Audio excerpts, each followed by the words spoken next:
জ্বালানির সংকট আর আকাশচুম্বী দামে বিশ্বব্যাপী বেড়েছে সৌর বিদ্যুতের ব্যবহার। বিশ্বের শীর্ষ সোলার রপ্তানিকারক দেশ চীনের সাশ্রয়ী সোলার প্যানেলগুলো নিয়ে বিদ্যুতের চাহিদা মেটাচ্ছে এশিয়ার অনেক দেশ। এর মধ্যে সবচেয়ে এগিয়ে আছে পাকিস্তান। চীনের সাশ্রয়ী লিথিয়াম আয়ন ব্যাটারি ব্যবহার করে সোলার প্যানেল স্থাপন করে জাতীয় গ্রিডের উপর নির্ভরতা কমাচ্ছে দেশটি। একই ধরনের মডেল অনুসরণ করতে যাচ্ছে বাংলাদেশ সহ অনেক দেশ।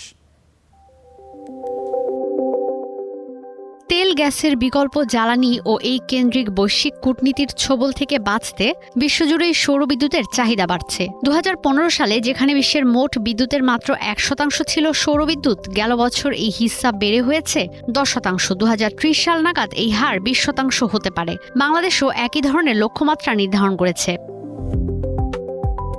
আগে সূর্যের আলো ব্যবহার করে বিদ্যুৎ উৎপাদন খরচে হলেও চীনের বদৌলতে বিশ্ব এক বড় পরিবর্তন দেখেছে। বর্তমানে এশিয়ার এই দেশটি পৃথিবীর মধ্যে সর্বোচ্চ পরিমাণ সৌরবিদ্যুৎ উৎপাদন করছে। বর্তমান সক্ষমতা 1300 গিগাওয়াট। শুধু তাই নয়, এশিয়া সহ বিশ্বের বিভিন্ন দেশ এখন চীনের দিকে ঝুঁকছে সৌরবিদ্যুতের প্যানেল কেনার জন্য। প্রযুক্তি বিশ্বের অন্যতম সুপার পাওয়ার চীন নিজস্ব বিরল খনিজ সহজলভ্য হওয়ায় সস্তায় সৌরবিদ্যুতের প্যানেল ও ব্যাটারি তৈরি করতে পারে। এর বড় সুযোগ নিয়েছে দক্ষিণ এশিয়ার অর্থনৈতিক বিপর্যস্ত দেশ পাকিস্তান। বাংলাদেশের মতোই সেখানে বিদ্যুৎ খাত নিয়ে সংকট তৈরি হওয়ায় স্বল্প খরচের সোলারকে বেছে নেয় দেশটির সরকার ও জনগণ। আন্তর্জাতিক জ্বালানি সংস্থা বলছে, চীনের লিথিয়াম আয়ন ব্যাটারি দিয়ে পাকিস্তানের বাজার সয়লাভ। এগুলো তুলনামূলক সস্তা হওয়ায় বাসাবাড়িতে সোলার প্যানেল স্থাপনে খরচ কমেছে। সেই সঙ্গে জাতীয় গ্রিডে নির্ভরতা কমায় স্বস্তি মিলেছে জনগণের।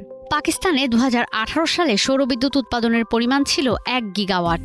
২০২৬ সালে এসে বেড়ে হয়েছে 51 গিগাওয়াট, যা মোট সরবরাহের 28 থেকে 30%। মধ্যপ্রাচ্য যুদ্ধের ফলে জ্বালানির সংকটে যখন বাংলাদেশ সহ অনেক দেশ বিপর্যস্ত, তখন সোলার ব্যবহারে স্বস্তি বইছে পাকিস্তানে। মূলত ২০২২ সালে রাশিয়া ইউক্রেন যুদ্ধে বিশ্ববাজারে জ্বালানির দাম অস্বাভাবিক বাড়ায় বিকল্প উৎস হিসেবে সোলারের দিকে ঝোঁকে পাকিস্তান। আর সেই প্রচেষ্টাকে সহজ করে দেয় চীনে উৎপাদিত সোলার প্যানেল ও ব্যাটারি। ২০২৫ সালে বিশ্বের দ্বিতীয় বৃহত্তম সোলার প্যানেল আমদানিকারক দেশ পাকিস্তান, যার বেশিরভাগই এসেছে চীন থেকে। বিকল্প এই উৎস থেকে বিদ্যুৎ ব্যবহারের ফলে পাকিস্তানের থমকে যাওয়া অর্থনীতির চাকা সম্প্রতি সচল হতে শুরু করেছে।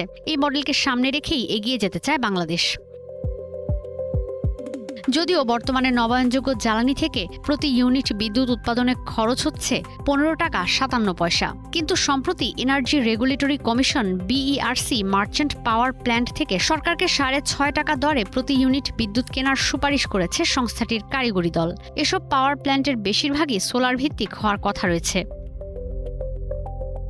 ঈশিতা ব্রহ্ম, স্টার নিউজ।